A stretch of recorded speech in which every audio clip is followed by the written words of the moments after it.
Araw-araw, libu-libong babae sa buong mundo ang sumasali sa mga webcam studio at taimtim na iniisip na natagpuan na nila ang perpektong trabaho.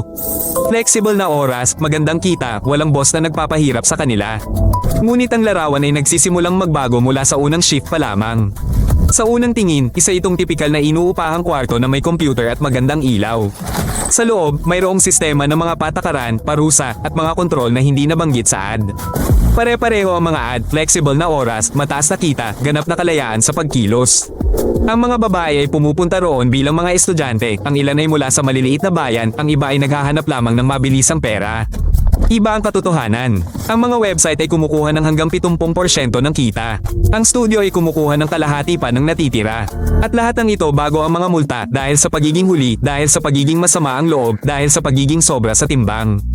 Karamihan sa mga babae ay hindi maingat na binabasa ang kanilang pinipirmahan bago ang kanilang unang shift. At sa oras na mabasa nila, huli na ang lahat. Ang mga patakaran sa loob ng studio ay ganap na hiwalay sa kontrata.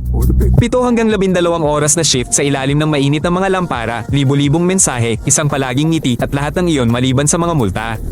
At pagkatapos ng shift, uuwi kang walang laman ang petaka at ang mga salita ng iba ay nasa iyong isipan. Ito ang kalayaang nakikita mo sa patalastas.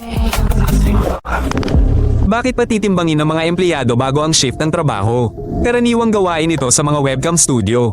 Ang dagdag na 100 gramo ay isang tunay na multa na agad na ibabawa sa iyong kita. Sa ilang studio, ang listahan ng mga kinakailangan sa hitsura ay kahawig ng isang audition ng isang ahensya ng pagmomodelo. May pagbabawal pagkatapos ng 6 p.m., mandatoryong ehersisyo at lingguhang pagsukat. Hindi lamang ito mga kahilingan, ito ay mga kondisyon sa pagtatrabaho.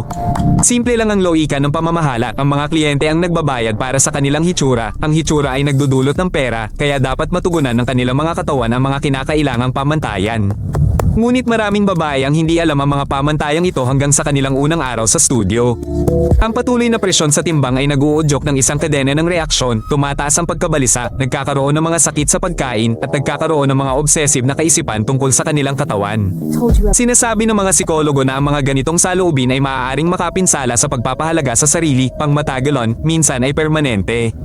Humigit kumulang kalahati ng mga modelong sinurbey ang nag-ulat ng paglala sa kanilang psikolohikal na estado dahil mismo sa mga kinakailangan sa hitsura. Hindi ito mga bihirang kaso, ito ay isang karaniwang gawain na hindi karaniwang tinatalakay sa publiko. Sinasabi ng ilang dating modelo na nagsimula silang mag-isip tungkol sa plastic surgery pagkatapos lamang ng ilang buwan ng trabaho. Hindi dahil gusto nila, pero dahil araw-araw nilang sinasabihan ng hindi ka sapat, panipi. Paano mo pananatilihin ang isang tao sa sitwasyon kung saan sila nahihirapan? Simple lang, una, kumbinsihin silang maayos ang kanilang ginagawa. Mahusay na nagpapalitan ng mga studio manager sa pagitan ng papuri at kahihiyan na unti-unting nagiging sanhi ng pagkawala ng tiwala ng babae. Magkatulad ng padron sa lahat ng dako, una ay pinupuri ka nila, pagkatapos ay pinipilit ka nila, pagkatapos ay pinagbabantaan ka nila.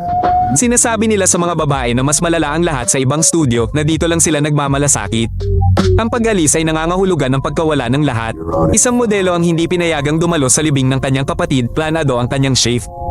Ang isa naman ay tinanggal sa trabaho dahil may nakatukla sa kanyang social media profile. Ang pangatlo ay kumbinsido na ang kanyang mababang kita ay kasalanan niya. Ang pagsubaybay ay hindi natatapos sa pagtatapos ng shift. Nagmemensahe ang mga manager sa gabi, humihingi ng mga ulat at minomonitor ang online na aktibidad ng babae. Ang hangganan sa pagitan ng trabaho at personal na buhay ay tuluyang nawawala at ito ay bahagi ng sistema, hindi isang aksidente. Ang mga espesyalista na nagtatrabaho sa mga biktima ay nag-uulat ng parehong bagay, talamak na pagkabalisa, takot sa paggawa ng mga malayang desisyon, kawalan ng tiwala sa mga taong nakapaligid sa kanila. Ang lahat ng ito ay bunga ng nangyayari sa loob ng mga naturang studio. Ang pagtatrabaho ng 7 hanggang 8 oras sa ilalim ng mga ilaw, pakikipagkita sa libu-libong estranghero araw-araw at pagiging kinakailangang ngumiti, hindi lang iyan basta pagod. Ito ang tinatawag ng mga eksperto na talamak na emosyonal na pang-aabuso. Right around the heart. Madalas sabihin ng mga webcam studio sa mga babae, hindi kami nagre-record, ligtas ang lahat, ngunit ang mga recording na ito kalaunan ang naging pangunahing paraan ng pagpapanatili at alam na ito ng mga manager mula pa sa simula. Simple lang ang pakana, gusto ng isang babae na umalis pero ipinapaalala nila sa kanya ang tungkol sa mga recording. Nagbabanta silang ibunyag ang lahat sa kanyang mga mahal sa buhay, isa sa publiko ito o ipapadala ito sa kanyang mga kaibigan. Nanatili siya, hindi dahil gusto niya, kundi dahil natatakot siya. Minsan ang mga banta ay hindi nagmumula sa studio kundi mula sa mga kliyente. Palihim nilang sinesave ang mga recording ng mga broadcast at pagkatapos ay direktang kinokontak ang modelo. Sa ilang mga bansa, ito ay naging isang hiwalay na negosyo, mga organisadong grupo na kumikita mula sa mismong bagay na ito. Ayon sa mga investigasyon sa pamamahayag, buong network ng mga tao ang sumubaybay sa mga modelo sa pamamagitan ng social media at nangikil ng pera. Ang ilang mga babae ay paulit-ulit na nagbabayad para lang hindi maging available sa publiko ang mga recording. Iilan lamang ang nakakapag-ugnayan sa mga abogado o sa pulisya.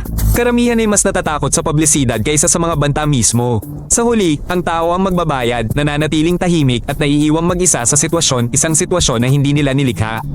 Ang takot sa pagtagas ng mga recording ay nagbubuklod sa lahat yaong mga masaya sa kanilang trabaho at yaong mga hindi.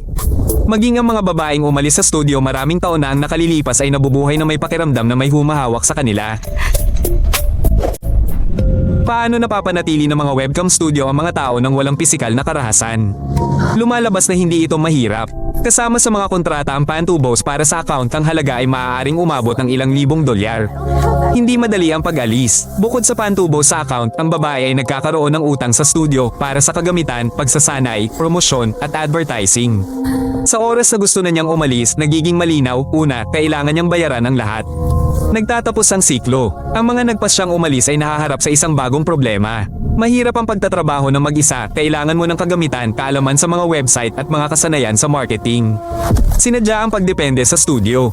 Ito ay isang mabisyo na siklo, kinukumbinsi ka nila na kung wala ang studio, wala kang kwenta, kinukuha nila ang iyong kita sa pamamagitan ng mga multa, pinapanatili ka nilang nakabitin sa pamamagitan ng mga pagbabanta, at sa oras na tuluyan ka ng umalis, natatakot ka ng gumawa ng isang hakbang.